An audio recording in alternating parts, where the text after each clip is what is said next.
Salut à tous, j'espère que vous allez bien. Aujourd'hui, on va faire une petite interview avec Romain de La Source. Salut Romain. Salut à toi.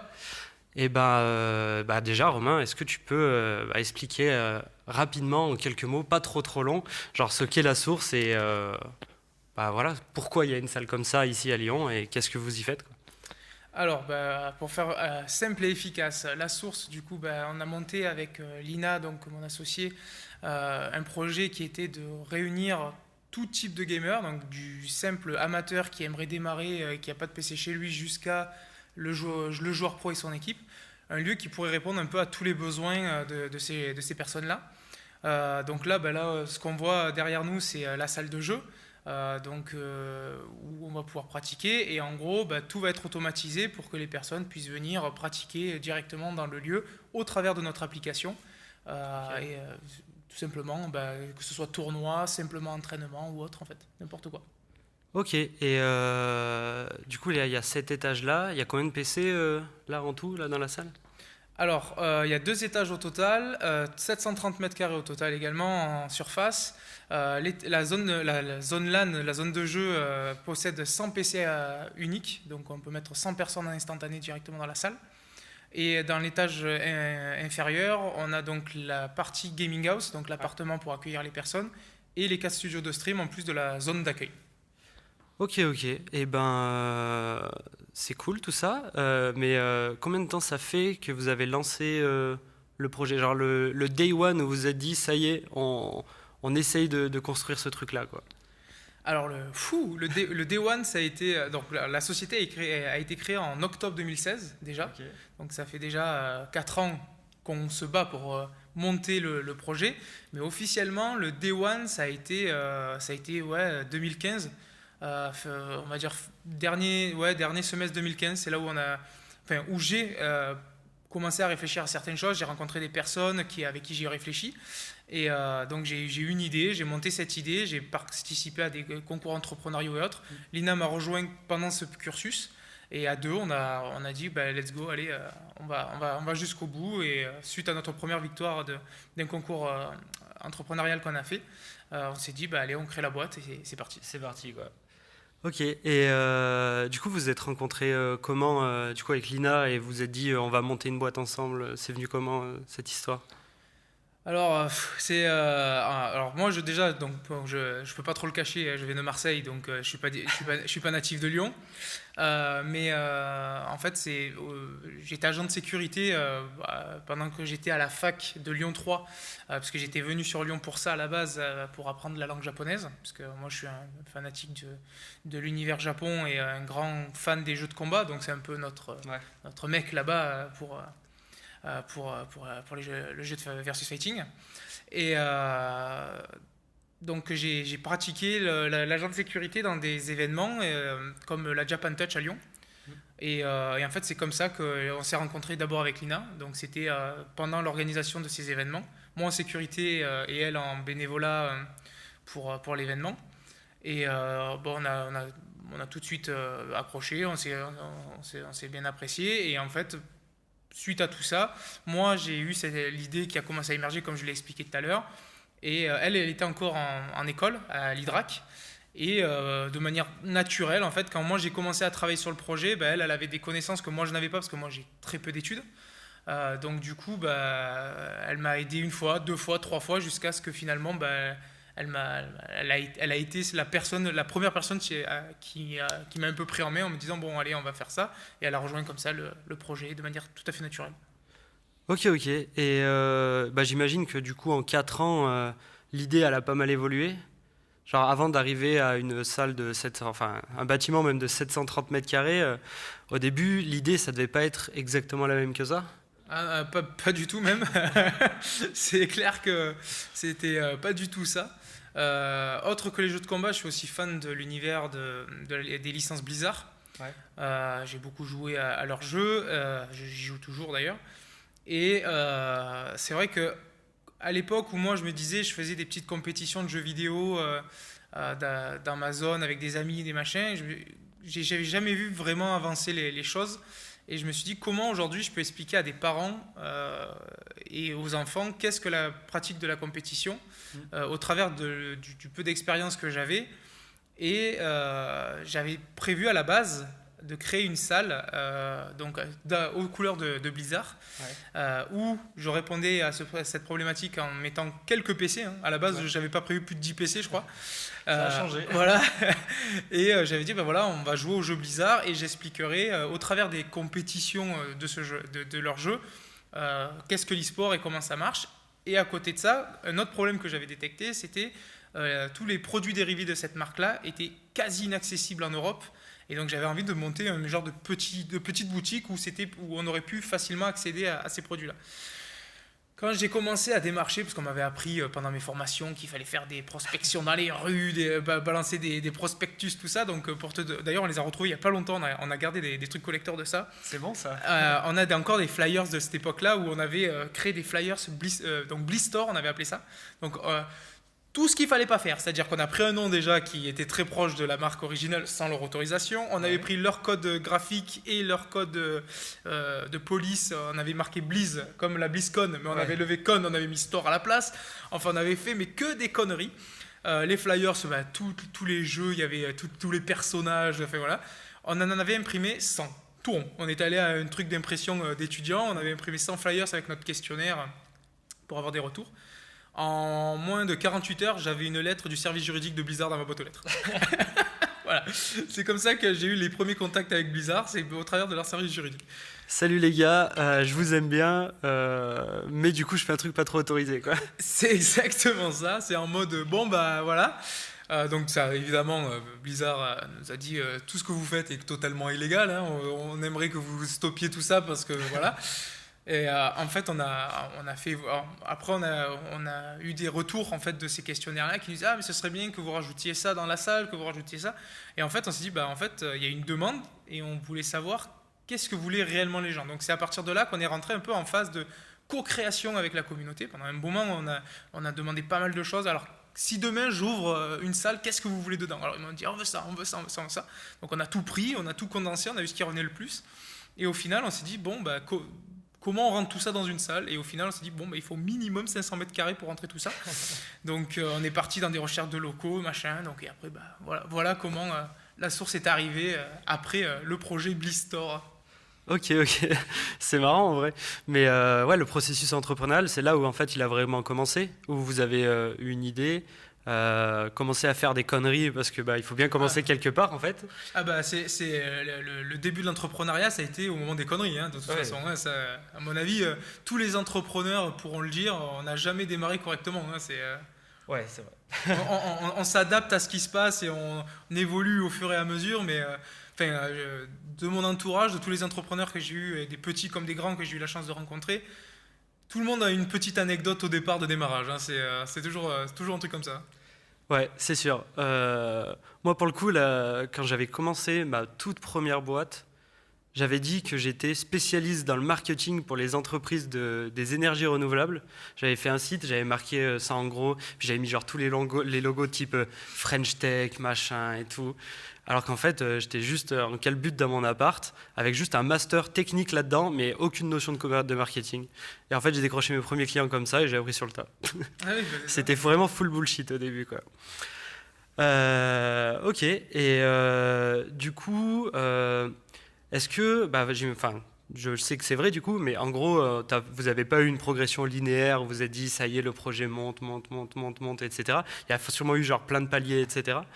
Et quel a été le moment où il y a tout qui s'est accéléré et pourquoi, si vous avez senti un petit élément déclencheur ou un truc qui a fait que vous avez mis le doigt sur quelque chose et que le projet il était parti en fusée quoi, un peu quoi. Nous on a eu en fait on a été j'aime pas le terme mais visionnaire comme ils disent, c'est-à-dire qu'on a eu une idée qui on savait qu'elle allait attirer du monde alors que c'était pas le bon go-to-market comme ils aiment comme bien dire, puisque 2016 l'e-sport était encore très mal vu, on n'en parlait pas du tout, c'était critiqué dans tous les sens possibles et inimaginables. Donc c'est vrai que quand nous on est arrivé en disant bah, bonjour, on recherche X centaines de milliers d'euros, on va faire un centre géant pour les joueurs de jeux vidéo, que ce soit les banques, la CCI, pardon, BPI et tous ces trucs-là, ils nous ont dit mais qu'est-ce qu'ils veulent nous faire ces deux geeks là? Voilà, donc ça a été un combat mais monstrueux. Et on a eu effectivement, comme tu disais, des étapes et on va dire, moi j'appelle ça les checkpoints, un peu comme dans le jeu, mais c'est vrai que il y a des phases, il y a des moments où tu te dis, je suis dans le bon. Et tu continues parce que quand on est arrivé aux banques et qu'on a dit, ben voilà, on aimerait faire un prêt pour un projet jeu vidéo, machin, naninana. La première réponse, et plusieurs fois, mais la première a été, mais qui va payer pour aller dans une salle jouer alors qu'il peut jouer chez lui? Ça, c'est la première chose que tout le monde te dit dans les dents. Et en fait, on a donc voulu lancer un crowdfunding pour nous aider à monter ce projet-là, pour prouver que des gens allaient donner de l'argent pour que ce lieu sorte de terre. Ouais. Donc effectivement, on a fait un crowdfunding sur Ulule, on l'a réussi. On a fait un très beau succès, puisque je pense, je ne veux pas dire de bêtises, mais je crois que c'est le premier vrai projet e-sport qui était sur une plateforme de crowdfunding qui réussit. Et du coup, vous avez récolté combien? On avait récolté 10 000 euros. C'est pas mal. On avait récolté 10 000 euros. Donc ça a été pour nous un peu la preuve, dire aux banques, bah, regardez, il y a X centaines de personnes qui ont donné de l'argent. Et même les sommes, nous, on est resté assez bêtes, puisque ça allait de 1 euro de participation jusqu'à plus de 1500 pour certains. Donc on avait vraiment eu beaucoup de profils et de différents milieux. Et c'était super intéressant de voir que finalement, cette idée de venez comme vous êtes à la McDo et venez faire ce que vous avez envie. Nous, on vous met le matériel à disposition. Vous aurez tous pareil, vous avez le même matos. Du coup, ça a beaucoup plu. Et en fait, voilà, donc tu as des phases qui se valident au fur et à mesure, comme tu dis, qui s'avancent. Et donc tu te dis, ok, je continue dans ce sens-là. Ouais. Moi, il y a un parallèle que je prends souvent avec l'e-sport. Genre, tu me diras si tu es d'accord ou pas. Mais c'est un peu comme les mêmes délires que la muscu. Tu sais, il y a genre, je sais pas, 10 ans, enfin même moins que 10 ans, je pense, 5 ans, je sais pas vraiment. Mais genre, les gens qui faisaient de la muscu, ils étaient perçus comme des mecs un peu chelous, dans des garages un peu sombres, qui se mettaient des piqûres et tout. On savait pas trop ce qu'ils faisaient. C'était pas très sain, tout ce délire-là. Et en fait, l'e-sport, ou le gaming en tout cas, c'est un peu pareil. Genre, les gens ont encore l'idée que c'est des asociales avec des lunettes, des boutons, qui voient personne, qui restent chez eux dans leur chambre. Et les gens en fait comprennent pas que, en fait, on peut vraiment pratiquer cette passion de manière saine, qu'en fait c'est même un biais pour se sociabiliser, etc. Et voilà, maintenant la muscu, on voit plus le côté, on prend soin de son corps. On se nourrit bien, on fait attention à sa santé, et en fait, c'est passé d'un truc chelou dans un garage à un truc super stylé, quoi. Et ça se trouve, en fait, le gaming, ça va finir un petit peu par prendre le même chemin, quoi. Tu parles du sport, mais ça a été vrai dans des dizaines de domaines, en fait. C'est-à-dire que tant que le domaine en lui-même est élitiste, à sa bulle, tout le monde se dit mais pourquoi ces gens font ça, ils sont dans leur coin. À partir du moment où on accepte d'éclater la bulle et de s'ouvrir au monde, c'est-à-dire que toutes ces salles de sport, pour regarder dans ton exemple, qui ont ouvert et que le sport, on va dire, et l'entraînement physique est devenu accessible à tout le monde, parce qu'avec un petit abonnement, voilà, on avait accès à une salle de sport, on a des coachs, on a des ci, on a des là. C'est comme tu dis, c'est fini l'époque où les personnes qui voulaient prendre soin d'eux étaient obligées d'avoir leur salle de sport dans leur garage et se dire moi je fais ma salle de sport parce que j'ai envie simplement de prendre soin de moi. Donc maintenant que c'est ouvert à tout le monde, tout le monde se dit mais en fait oui, c'est bon pour la santé, c'est ci, c'est là, c'est l'autre. Le jeu vidéo est en train de vivre exactement la même chose. Moi je le vois de l'intérieur au travers de la source. Combien d'entreprises on a au téléphone qui nous dit mais on a vu que vous faites des programmes spécialisés pour les entreprises, mais c'est quoi? Ça marche comment? Je dis voilà, on a monté des programmes spécialisés pour vos collaborateurs en fonction de quelles compétences vous voulez faire travailler ou détecter dans vos équipes. Certains jeux vidéo sont codés d'une certaine façon pour créer des situations. On peut se servir de ces situations pour faire travailler vos collaborateurs, et on se rend compte que finalement le jeu vidéo il peut servir à tout et n'importe quoi. Et aujourd'hui, moi, je suis souvent jury dans des projets d'innovation ou d'accompagnement de jeunes start-upers. Il y en a plein qui viennent et qui me disent je veux faire une application gamifiée. Que ce soit dans n'importe quel domaine. Ils veulent de la gamification dedans. Pourquoi? Parce que le jeu vidéo, c'est hyper ludique, c'est facile à comprendre et on suit un parcours utilisateur qui est pas simplement j'appuie sur des boutons, c'est il s'est passé ça, donc ok, je dois faire ça. Et c'est beaucoup plus simple en fait. Ouais.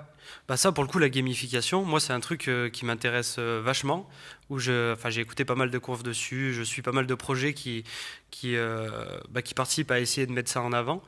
Et du coup, clairement, avec la source, du coup, en gros, vous avez deux styles de public, plutôt des jeunes, des particuliers, et genre vous ciblez aussi les entreprises. C'est ça, exactement. On a ce genre de ciblage aussi. Donc on a effectivement, comme tu viens de le dire, monsieur tout le monde qui va vouloir venir jouer simplement avec lui ou ses potes. On a les équipes, que ce soit associatives ou professionnelles, qui seront peut-être en déplacement ou qui ont besoin de se réunir pour du bootcamp ou n'importe quoi. Et on a les grands groupes avec qui on peut leur proposer effectivement ces séminaires d'entreprise qu'on a montés.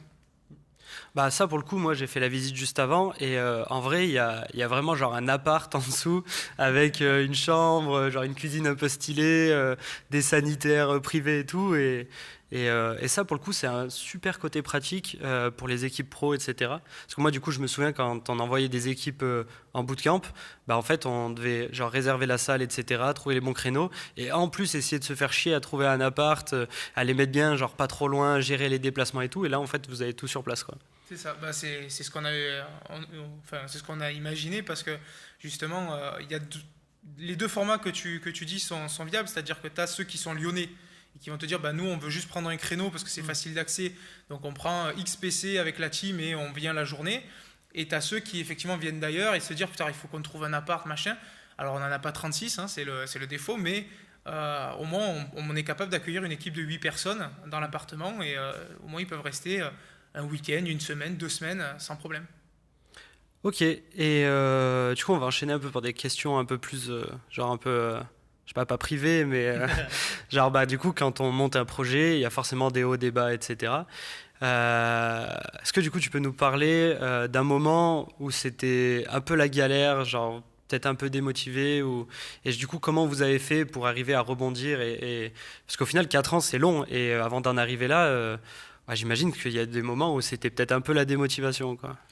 Je pense que tous les jours j'ai été motivé et tous les jours j'ai été démotivé. C'est des montagnes russes, non pas, même pas la journée, mais à l'heure. C'est-à-dire que il y a des jours effectivement où tu vas avoir ton téléphone qui sonne et tu vas sauter au plafond parce que tu as enfin une bonne nouvelle qui va te changer ton parcours de ce que tu avais prévu ou autre.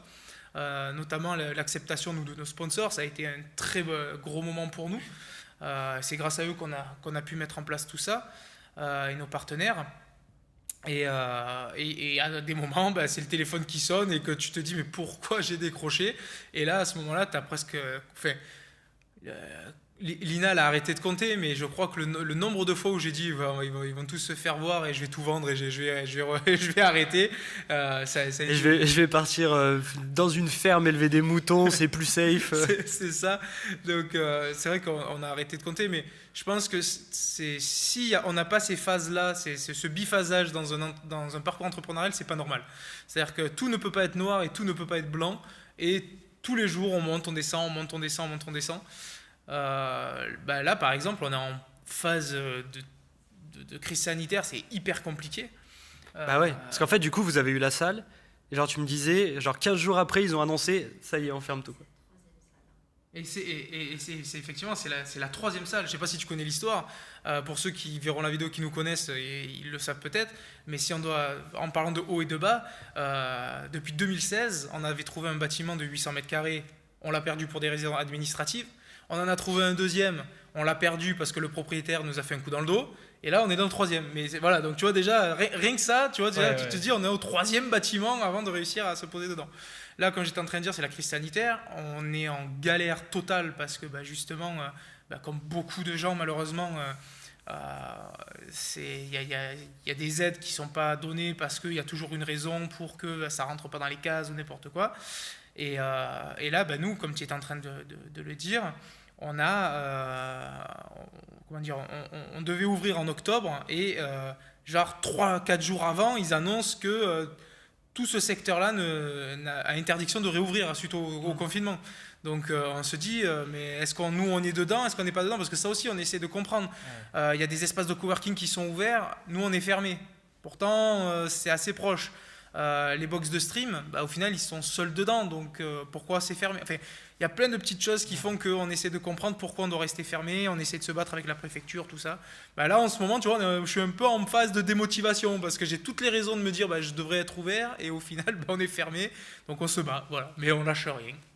Ouais, il y a toujours des moments comme ça, tu te dis ça peut pas être pire. Du coup tu te dis le moment où il y a un truc stylé qui se passe, genre typiquement la salle qui peut ouvrir là, et genre tout monter, tu te dis c'est parti, ça y est enfin, et là, ça tombe quoi. C'est ça. C'est ok. Et quand vous avez du coup monté le projet, vous êtes que 2 à avoir monté la boîte, mais vous avez eu plein de gens qui vous ont genre rejoint pendant le parcours, qui vous ont accompagné, etc. Je sais que vous avez été aussi dans un incubateur un petit moment. Ça du coup le fait du coup d'être accompagné dans un incubateur, c'est quelque chose genre que vous recommandez ou pas? Parce que en fait moi j'ai l'impression qu'il y a un peu les deux discours. Soit il y a des gens qui prônent le fait d'avancer un petit peu seul, de prendre les infos, mais pas forcément rentrer dans une structure d'accompagnement. Genre vous l'avez vécu comment de ce passage-là où vous êtes passé dans l'incubateur? Ça a été genre positif, négatif? Alors on a fait plusieurs choses. Donc quand on a démarré, on est allé on m'a dirigé moi en tant que jeune. Moi j'étais absolument pas prédestiné à devenir entrepreneur vu mon parcours. Et on m'a dirigé quand j'ai eu l'idée. Je me suis dit mais comment je vais faire pour monter la boîte, tout ça. J'avais entendu parler de l'ADI à la base, qui était censé aider les personnes non formées avec un petit prêt à la fin si le projet était valide, tout ça. Et en fait, quand je leur ai pitché mon projet comme j'ai pu à l'époque, ils m'ont dit « Ouh là là, mais c'est trop gros pour nous ». À Lyon, on a une association qui s'appelle Sport dans la ville, qui est basée à Vèze, qui aide donc toute la réinsertion des jeunes en difficulté au travers du sport, qui a monté un deuxième programme dans leur association qui s'appelle Entrepreneurs dans la ville, et qui justement était censé aider les personnes non destinés à l'entrepreneuriat à le devenir. Donc c'est un très beau partenariat qu'ils ont fait avec l'EM, qui te forme en quelques mois sur l'entrepreneuriat et sur tout ce qu'il y a à mettre en place, sur justement tout le parcours à faire pour devenir entrepreneur. Donc nous, on a été pris à ce programme-là en 2016. On a été pris coup de cœur numéro 1, donc il y avait 3 prix, on était le premier sur cette année, sur cette promotion-là. Donc c'est là qu'on s'est rendu compte qu'on n'était pas si mauvais pour vendre un projet comme celui-là. Donc toute cette phase-là, je me dis, pour quelqu'un qui n'y connaît rien à l'entrepreneuriat, elle a été vitale pour moi. Là, c'est vraiment cette phase où de toute façon, j'aurais pas été avec eux. Je leur dis, je leur dois 90% de ce que je suis aujourd'hui. Donc concrètement, si les personnes ne sont pas formées déjà de manière au travers d'une école ou autre, ça a été super important. Après, il y a des incubateurs ou des accélérateurs en fonction de leur pratique qu'on a fait. Je ne vais pas dire que c'est pas efficace ou que c'est super efficace. Si je dois faire, puisque j'en ai fait plusieurs, donc du coup si je dois résumer cette expérience-là, je dirais que c'est malheureusement tout dépend de l'implication des personnes qu'il y a dans cet incubateur. Moi j'ai fait un incubateur qui m'a promis monts et merveilles, et à part encaisser mes 6 000 €, il n'a rien fait. Et à contrario, j'en ai fait un autre qui a coûté bien moins cher et on m'a dit ça servira à rien, et au final il m'a apporté 10 fois plus que ce que l'autre a pu imaginer, peut-être même m'apporter. Voilà, donc si on veut rentrer dans un incubateur ou un accélérateur, il ne faut pas avoir peur, je pense, de se renseigner déjà sur où on va, qui est passé par là, aller leur demander est-ce que c'est bien, est-ce que c'est pas bien, qu'est-ce que ça t'a apporté, qu'est-ce que ça t'a pas apporté. C'est au cas par cas, mais voilà, je peux pas dire que c'est mauvais parce que j'ai eu une mauvaise expérience, et je peux pas dire que c'est bien parce que j'ai eu une bonne. C'est vraiment les personnes qui gèrent ce programme-là qui vont faire que le programme est bien ou pas. Ok, ouais. Mais en tout cas, ça a été, enfin, le fait d'arriver à s'entourer par des gens qui sont un peu passés par là et qui sont là pour te montrer un peu la voie, essayer de te dispenser un peu leur expérience, t'éviter les problèmes, enfin, tu peux pas ne pas, enfin, tu peux pas essayer de faire ça tout seul, quoi. Ah non, c'est infaisable. Moi, que ce soit dans le bon ou le mauvais incubateur, il y a eu quand même, je dis pas qu'il y a eu que du mauvais dans l'autre, mais même là, il y a eu du bon dans le sens où, à partir du moment où on n'est pas seul, et je pense que il y a le créateur de Tilki à Lyon, je ne sais pas si tu connais, c'est un logiciel qui permet de suivre les mails quand tu les envoies. Enfin, c'est un très gros entrepreneur lyonnais, a sorti un livre, les meilleurs, je crois que c'est je sais plus, il y a un chiffre ou pas, mais en gros, c'est les meilleurs moyens de couler sa boîte. Et dedans, il y a un truc qui dit, une des meilleurs moyens, c'est de ne pas en parler. Ouais. On veut absolument la garder pour nous de peur qu'on nous vole l'idée. Et je trouve ça absolument vrai parce que j'ai jamais eu autant de bons retours entrepreneuriaux que de toutes les rencontres que j'ai fait et que j'ai pas eu peur de dire bah ouais je vais faire ça. Et tout le monde te donne une idée. Tout le monde te dit ah mais ouais mais alors pourquoi tu fais pas ça? Ah et pourquoi ci et pourquoi là? Et comme c'est que des avis extérieurs, bah tu co-construis avec tous ces gens. Alors, il y en a, ne sachant pas ce que tu fais réellement ou n'étant pas de l'intérieur, ils vont te dire un truc qui est des fois bête, de dire, et donc tu sais pourquoi tu le fais pas. Mais des fois, il y en a, ils te mettent le doigt sur quelque chose et te disent, putain, mais c'est vrai, j'avais pas pensé à ça. Donc, l'intelligence collective, si je dois retenir de tout mon parcours, c'est l'intelligence collective qui est totalement insane en fait. Il faut jamais rester seul, c'est la pire chose à faire. Parce qu'on est dans le guidon, on ne pense que de manière monotâche et on voit toujours la même chose. On avait un petit rituel des fois avec Lina, c'est quand ça allait pas, on allait dans un restaurant. C'était une époque où on pouvait malheureusement encore aller faire au restaurant et on réfléchissait plus, on essayait de se vider la tête le plus possible parce que on était trop focus. Ouais. Et des fois, simplement en parlant d'autre chose, en étant ailleurs et en mangeant simplement et en essayant de ne pas y réfléchir, bah, des fois, en plein repas, ça débloquait un truc. On ne savait pas pourquoi. On avait cet endroit-là, on y allait tout le temps parce qu'on avait dit que c'était grâce à ce restaurant que la source est née. Puisque en fait, à chaque fois qu'on avait un problème, on allait manger à ce resto. Et or, au bout de quelques heures dans le resto, bah, d'un coup, on se dit mais au fait, et ça ne marcherait pas. Et en fait, boum, ça débloquait. Parce que justement, il faut lâcher prise à des moments donnés. Ouais. Moi, du coup, je suis jamais passé par un incubateur, mais en fait, il y a genre une personne qui m'a fait, alors je ne saurais pas quantifier ça, mais je pense qu'il m'a fait, là j'entreprends des projets depuis 5 ans à peu près, je pense qu'il m'a fait économiser 5 ans à peu près. Ce mec-là, là, Laurent, en fait c'est lui qui m'a un peu montré la voie, il a toujours créé des boîtes et tout. En fait il m'a servi un peu d'incubateur, c'est un peu le même délire, à chaque fois que j'étais bloqué sur quelque chose, et ben, je faisais... Allô Laurent, t'es chaud pour aller boire un café et je te paye un pain au chocolat? Et on allait tout le temps au même endroit. Et ce gars-là, du coup, il a 50 ans. Et je sais pas, il arrivait à me débloquer des trucs. Et ouais, le fait en fait d'en parler et de s'entourer, je pense que ouais, ça m'a, je sais pas, j'ai mis 2 fois moins. Déjà, j'ai mis du temps, mais j'ai mis au moins 2 fois moins de temps à réaliser un projet, quoi. Le parcours entrepreneur, moi, je me suis rendu compte qu'on vit tous les mêmes choses et on a tous les mêmes problèmes à des moments différents peut-être. À des périodes ou dans des secteurs qui varient légèrement. Mais au final, le parcours entrepreneur, limite, on pourrait l'écrire. Hein. C'est incroyable. Hein. Et quand tu vas voir des anciens, des gens qui ont, comme tu dis, un peu de bouteille, ben, ils ont les réponses. Il ne faut pas avoir peur d'aller leur demander parce qu'en fait, ces mecs-là ont les réponses. Ils l'ont déjà vécu d'une manière différente peut-être ou autre. Ils vont te faire partager cette expérience-là. Et là, d'un coup, tu as la lumière. Toi, ça fait peut-être 3 mois que tu es en train de te tirer une douille parce que tu te dis, j'y arriverai jamais. Et en fait, ce mec-là, en 3 minutes, il va, comme tu dis, bah voilà, il va boire son café, il va te dire, et t'as pensé à ça? Et là, tu fais, ah bah non. Et là, le gars te dégoûte parce qu'en fait, toi, tu réfléchis, tu fais des espèces de diagrammes ou je sais pas quoi, des brainstorming, tu comprends rien. Puis lui, il prend une gorgée et il te fait, voilà.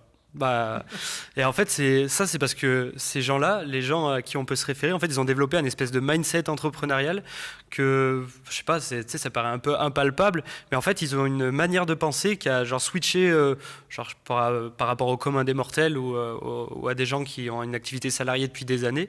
Et en fait, ils ont une façon de penser qui fait que dans l'analyse, ils arrivent à trouver le truc qui va faire switcher ton projet genre en 2 secondes comparé à toi, quoi.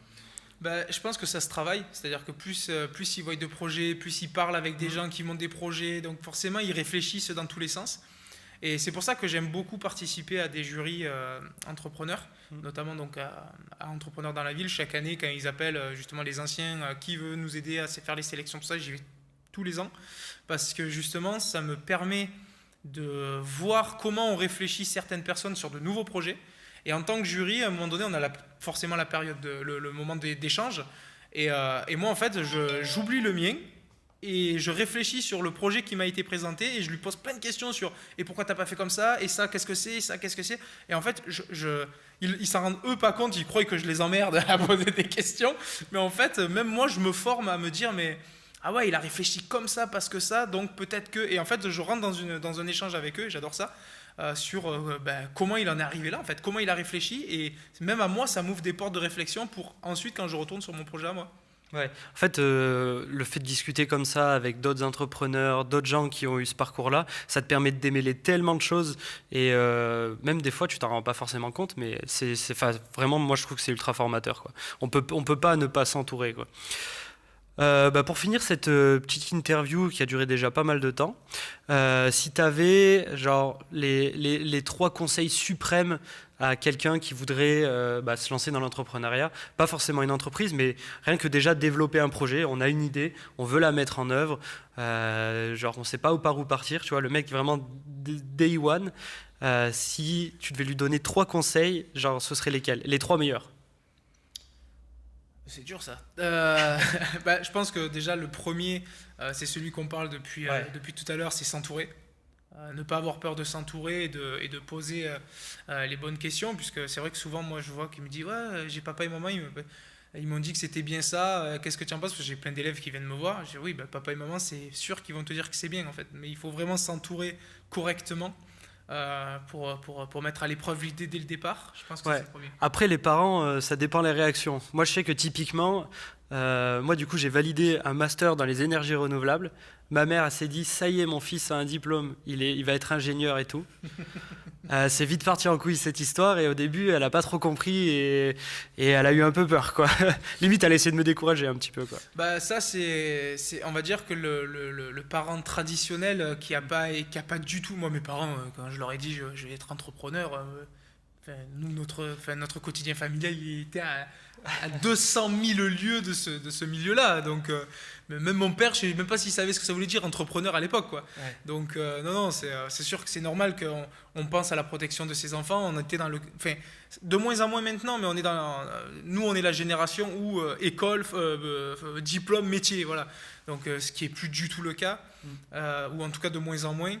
Et ouais, non, c'est sûr que les parents, c'est quelque chose il a fallu gérer aussi. Ouais. Mais ouais, donc ça, ce serait donc du coup le premier conseil. Le deuxième, ce serait, je sais même pas. Ce serait peut-être que souvent il y en a qui ont peur de s'associer. Il y en a qui ont beaucoup peur de s'associer parce que justement peur d'avoir la mauvaise personne avec soi. Il y a alors c'est vrai qu'il y a beaucoup d'entreprises qui coulent suite à une mauvaise association parce que au début tout est rose, on est potes, on a une super idée, allez on y va, et puis quand on est dans la barque et que il faut prendre des décisions un peu difficiles, on a tendance peut-être des fois à avoir deux visions différentes. Ouais. Donc quand Moi, du coup, j'ai coulé une boîte à cause de ça, en gros. En fait, on s'entendait bien et tout, mais en fait, avec des différences de vision de la boîte, ça fait qu'en fait, on était bloqué à des moments où il fallait prendre des décisions parce que on n'était pas d'accord, etc. Et en fait, on n'avançait pas. C'était genre un vrai blocage où en fait, on stagnait de ouf. Et en fait, la stagnation, malheureusement, dans un projet entrepreneurial, c'est la mort, quoi. C'est ça. Donc, je pense que s'il y a un conseil à donner, c'est que déjà seul, ça va être compliqué. Donc, c'est vrai que c'est un risque de s'associer avec la mauvaise personne, mais je pense que moi, j'aurais pas eu Lina, je ne serais pas là aujourd'hui, c'est clair. On a besoin d'un soutien, on a besoin de discuter. Souvent, on dit que l'associé devient limite la femme ou l'homme c'est une deuxième famille qu'on fabrique, ouais, hein, c'est clairement ça. Moi, j'ai la chance que c'est ma compagne, donc du coup, voilà. Donc souvent, on m'a posé la question, mais c'est pas dangereux de s'associer avec sa compagne parce que le privé, il peut en pâtir, machin. Donc c'est pas faux, hein.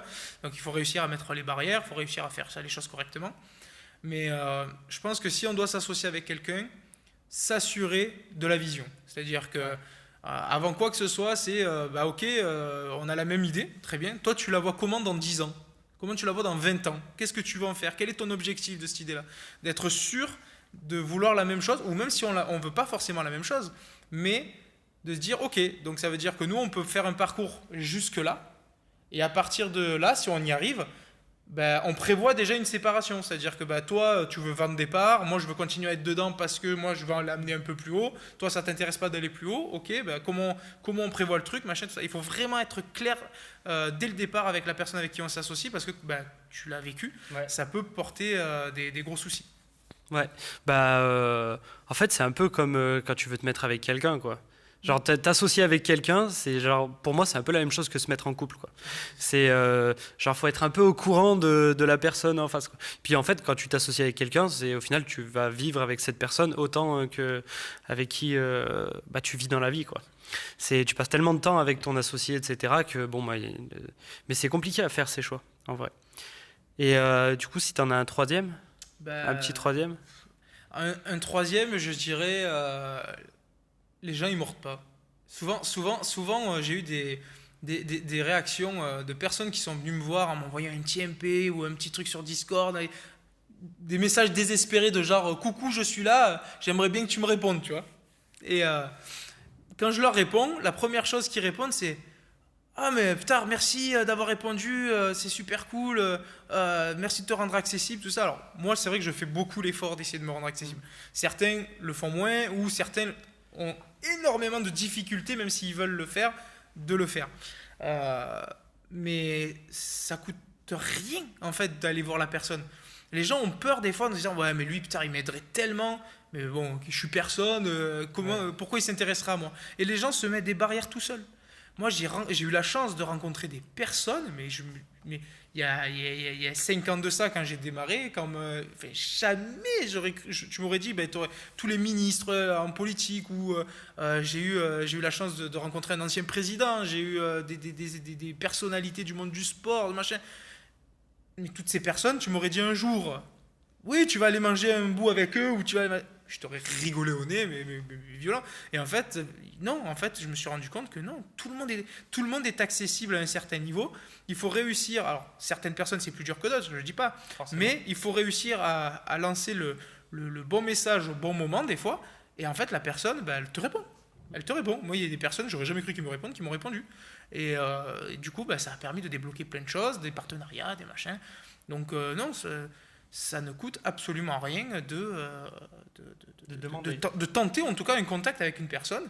Moi j'ai été suivi par une personne en coach un peu de personnel, tout ça, qui s'appelle Gregor Osbolt, que j'admire beaucoup de ce qu'il a réussi à faire autour de lui et même sur son travail personnel à lui. Qui m'a fait faire un exercice et qui était incroyable. C'était de me dire, il m'a posé la question, quel est l'entrepreneur le plus fou qui te fait un peu vibrer, ouais, et que tu aimerais rencontrer ou contacter, que tu te dis tu le contacteras jamais, quoi. Donc moi c'est vrai que vu mon parcours, mes échecs personnels, tout ça que j'ai eu, mon parcours scolaire qui est très limité, j'aime beaucoup la personnalité et la façon d'être de Jack Ma, donc le patron d'Alibaba, qui lui a un parcours mais pire que lui tu peux pas. C'est le genre de mec, il a redoublé à l'équivalent français, il a redoublé des classes de primaire, tu vois. Donc c'est inconcevable presque. Et quand tu vois aujourd'hui où il est, tu te dis mais comment un mec qui a vécu l'échec depuis sa tendre enfance, il peut en être là aujourd'hui, tu vois. Et c'est un mec qui s'est toujours battu, qui a jamais lâché.